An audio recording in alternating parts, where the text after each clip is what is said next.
Жабық кеңесті ашық деп жариялаймын. Күн тәртібіндегі мәселе біреу. Қожаның тәртіпті оқушы болу үшін не істеу керек?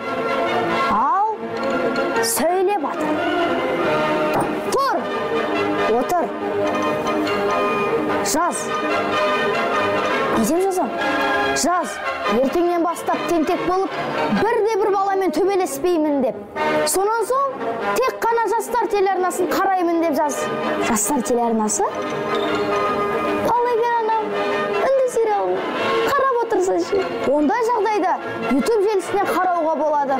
Ал егер интернет істемесе ше. Егер не деген бітпейтін сұрақтар. Интернетің жоқ болса, мінеки телефон. Оның ішінде интернет бар. Осыдан қарауға болады.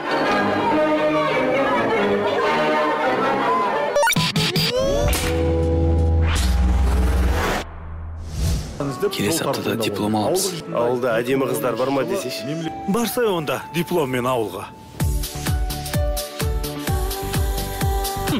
Уақыты! Ауылда сет ұстайды. Мына тұрған жас жігіт біздің мектебімізге жаңадан келген мұғалім. Ауылдағы супермен. Қалай жағдай досым?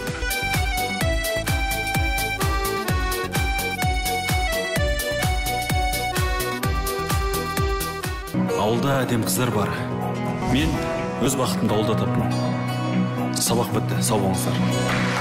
Ағарманнан саған жаным